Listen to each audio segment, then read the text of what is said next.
Assalamualaikum warahmatullahi wabarakatuh. Perkenalkan, nama saya Raza Iqbal Saputra dengan NIM 202440192. Di sini saya akan mengerjakan UCP 3 AIK 4. Saya dari kelas A.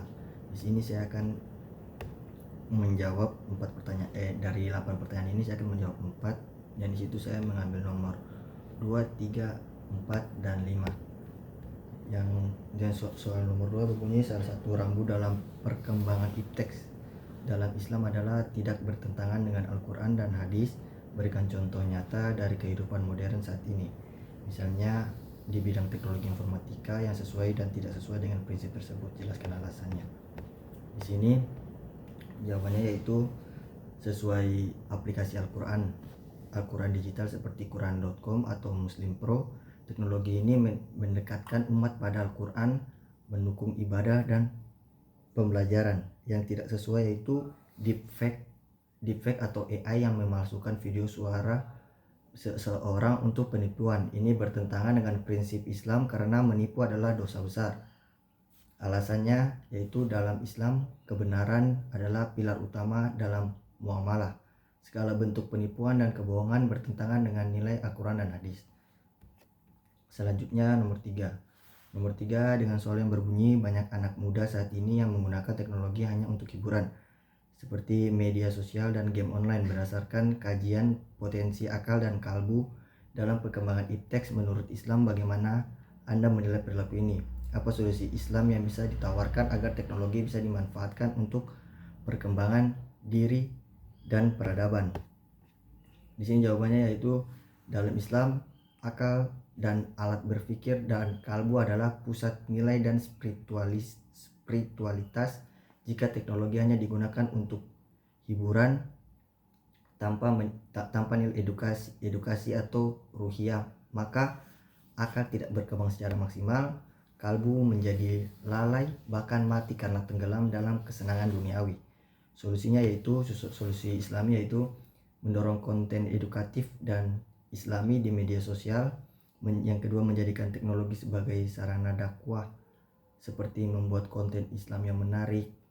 Yang ketiga itu memperkuat pendidikan karakter Islami agar anak muda menyadari tujuan hidup sebagai khalifah di muka bumi.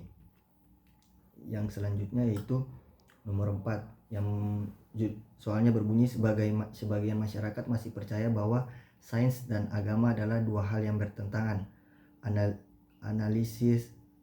Analisislah bagaimana Al-Quran justru mendorong perkembangan ilmu, pengetahuan, dan teknologi. Gunakan satu ayat Al-Quran saja dan satu contoh ilmiah sebagai pendukung. Di sini jawabannya yaitu Al-Quran. Ayatnya yaitu, bacalah dengan menyebutkan nama Allah, nama Tuhanmu yang menciptakan, di Quran surat Al-Alaq ayat 1. Analisisnya yaitu kata Iqra adalah perintah pertama dari Allah yang menekankan pentingnya membaca, belajar, dan memahami ciptaannya. Ini adalah dasar perkembangan ilmu.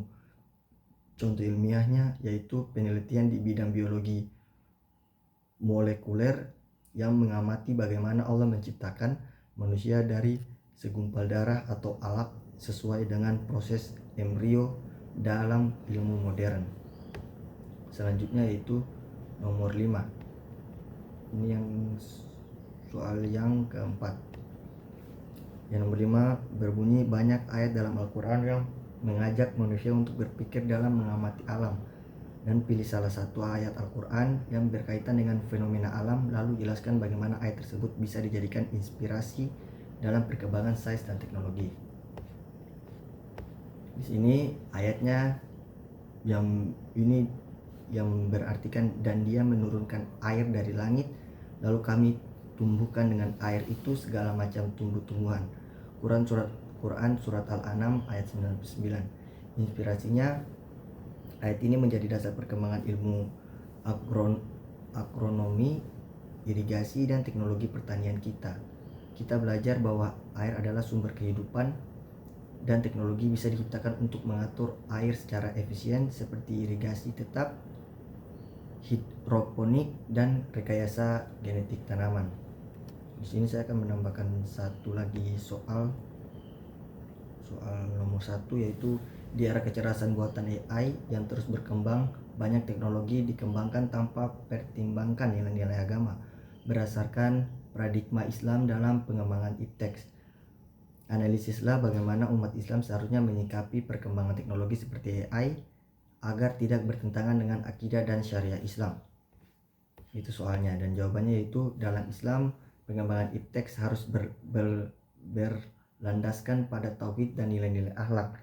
AI adalah alat bukan tujuan.